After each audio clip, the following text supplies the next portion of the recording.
Break के बाद एक बार फिर आपका स्वागत है अपने पसंदीदा शो युवा द पार में। और एक असाधारण प्रतिभा के धनी सलिल भट्ट हमारे साथ हैं। He is multi talented. मैं केवल कहने के लिए नहीं कह रहा हूं, अब आपको एक चौंकाने वाली बात बताता हूं सलिल भट्ट के बारे में कि ये एक संगीतकार तो हैं ही, वीणा तो बजाते हैं ही, देश और दुनिया में इन्होंने संगीत की दुनिया तो बसाई है ही, लेकिन ये एक आर्मी अफसर भी हैं या फिर होते होते रह गए हैं। कैसे सलिल जी? ये एक बड़ी विचित्र सी बात है कि संगीत और मिलिट्री ये दो बिल्कुल अलग चीज है, लेकिन देशभक्ति का जज्बा हमारे परिवार में बहुत बहुत बहुत बलवान है, बहुत बलवती उसकी इच्छा है सभी लोगों में, मेरे अंदर भी है और थी और रहेगी हमेशा। और इसी के चलते मैंने इंडियन मिलिट्री एकेडमी की परीक्षा को क्वालिफाई किया मैंने।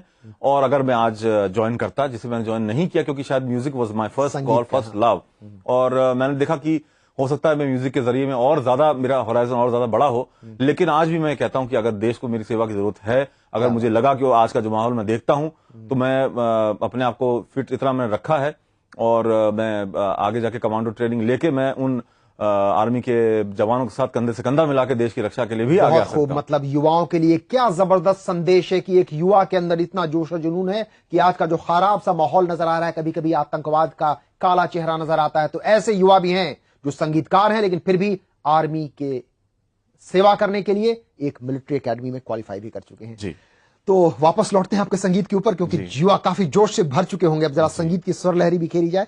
पश्चिमी देश में तो आदमी जाते हैं, लेकिन चीन और ताइवान में अगर कोई जाके संगीत की दुनिया भी तो ताइवान में आपको महीने भर के लिए कोई खास एक सम्मान से नवाजा गया था जी, वो जरा बताएं। आर्टिस्ट रेजिडेंसी एक बहुत बड़ा एक तरह का ऑनर ही है। जनरली यही होता है कि किसी भी देश में जाते हैं आर्टिस्ट कॉन्सर्ट बजा के वापस आ जाते हैं, लेकिन ये एक आर्टिस्ट रेजिडेंसी जो पहली बार फर्स्ट टाइम ताइवानीज गवर्नमेंट ने दी थी और वो मुझे सम्मान प्राप्त हुआ। ये करीब 2.5 साल पहले की बात हो गई और 1 महीने तक मैं वहां रहा और भारतीय शास्त्रीय संगीत की उच्च शिक्षा मैंने ताइवानीज जो वहां के जो स्टूडेंट्स हैं और वहां के जो म्यूजिक में इच्छुक हैं उन लोगों को दी मैंने। ये बहुत खूब, यानी कि आपने देश दुनिया में काफी नाम खुद भी कमाया, देश का भी नाम रोशन किया, लेकिन इसमें एक नेगेटिव पहलू भी आ जाता है उभर कर, रात और दिन साथ साथ चलते हैं। वो ये कि महीने भर में अगर आप 20-25 दिन ट्रैवल करते रहेंगे तब जाहिर है सोने का ठिकाना नहीं, खाने का ठिकाना नहीं, पीने का ठिकाना नहीं, स्ट्रेस होता होगा आपको, टेंशन होता होगा आपको। और हमने सुना है कि स्ट्रेस और टेंशन के अलावा आपका वजन भी काफी ज्यादा बढ़ गया था। जी तो इस चुनौती से कैसे निपटे आप, वो जरा जानना चाहेंगे। पॉजिटिव एनर्जी कहां से आपके पास? जी देखिए, अब क्योंकि हमने सारा जीवन अपना संगीत को दिया है और उसके लिए हमको इतनी यात्राएं करनी पड़ती हैं, एक कॉन्टिनेंट से दूसरे कॉन्टिनेंट जाना पड़ता है। अगर मैं कनाडा के वेस्ट एंड पे फ्लाइट लूंगा तो टोटल 24 घंटे की फ्लाइट हो जाती है। तो ऐसे में ना तो मैं वॉकिंग कर सकता हूं, ना मैं कुछ एक्सरसाइज कर सकता हूं, बैठे 10-10, 20-20 घंटे की हमको सिटिंग देनी पड़ती थी। तो ये सब के चलते वजन बहुत ज्यादा मेरा बढ़ गया था, लेकिन फिर मैंने उस पर काबू पाया अपनी इच्छा शक्ति से और अपने बहुत ही फियर्स डिटर्मिनेशन से।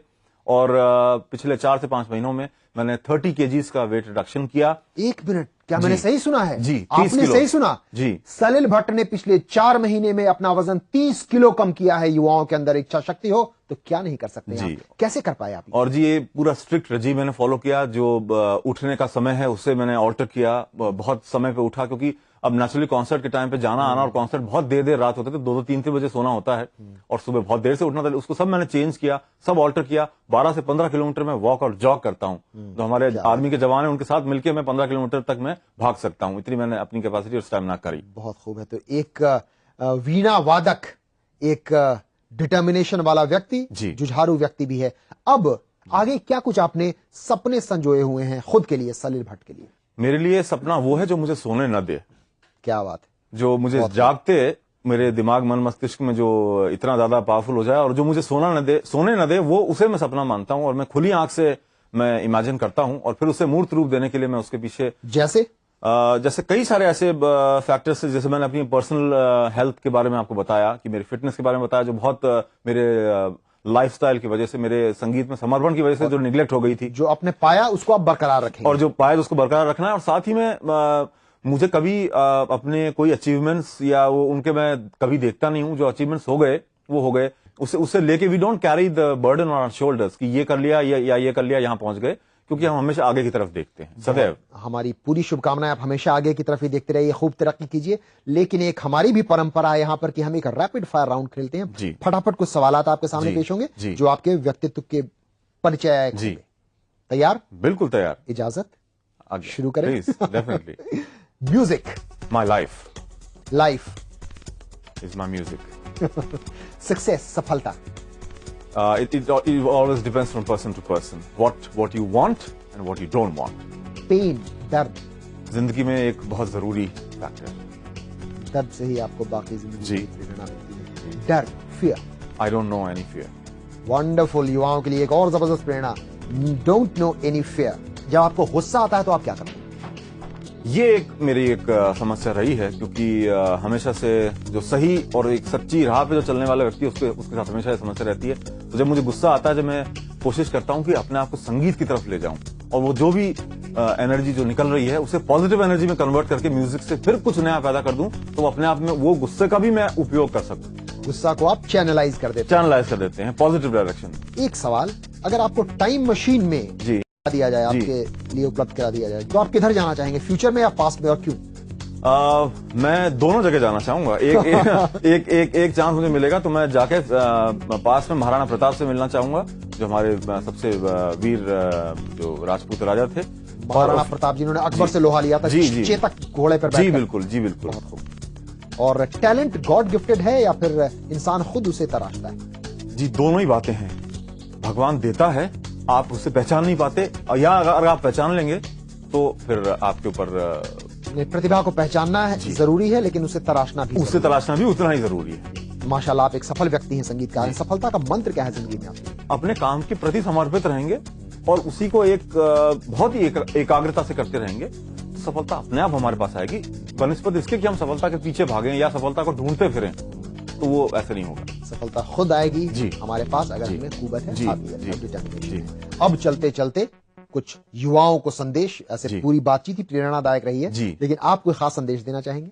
युवाओं को ये संदेश देना चाहता हूं कि जिस प्रकार उन्होंने अपने जीवन में हर एक चीज को प्रायोरिटी दी है, हर एक चीज को तवज्जो दी है उन्होंने, यहां तक कि वो जो कपड़े पहनते हैं वो बेस्ट पहनते हैं, जो एजुकेशन ले रहे हैं वो बेस्ट लेते हैं, जो कहीं सर्विस करते हैं तो वो बेस्ट पॉसिबल जगह पे करते हैं। तो उसी प्रकार हमारे भारतीय शास्त्रीय संगीत को जो प्रायोरिटी देनी चाहिए उन्हें जिंदगी में, जो उन्होंने नहीं दी है अब तक, तो वो उसको पहचान के और भारतीय शास्त्रीय संगीत को उन्हें प्रायोरिटी देनी चाहिए। हमारा संगीत वो है जो मन मस्तिष्क को उद्वेलित करता है, उसे प्रेरित करता है। और बाकी दूसरे संगीत हैं, उनसे हम पैर तो हिला सकते हैं, तो वो अगर पैर हिल रहे हैं, जूते हिल रहे हैं, तो वो संगीत की क्या पोजीशन होनी चाहिए? संदेश बिल्कुल स्पष्ट है कि मतलब अपने जीवन में शास्त्रीय संगीत को महत्व जरूर दें। इसी सकारात्मक संदेश के साथ आपका बहुत बहुत शुक्रिया सलील कि आप आए, और वीणा की स्वर लहरी की तरह आपकी बातचीत की भी स्वर लहरी गूंजी, और हमें जरूर पूरा विश्वास है कि आपने पूरा रसास्वादन किया होगा, इसका आनंद लिया होगा। लेकिन फिलहाल अब आपसे इजाजत, और बहुत बहुत धन्यवाद Salil. Thank you very much. लेकिन आपसे मैं इजाजत लूं इससे पहले कुछ और भी तो बातें होनी जरूरी हैं। वो ये कि आपकी राय हमारे लिए बहुत महत्व की है, और अपनी राय आप मुझ तक पहुंचा सकते हैं, हमारे इस कार्यक्रम तक पहुंचा सकते हैं 3 तरीके से। अगर आप एसएमएस करना चाहें तो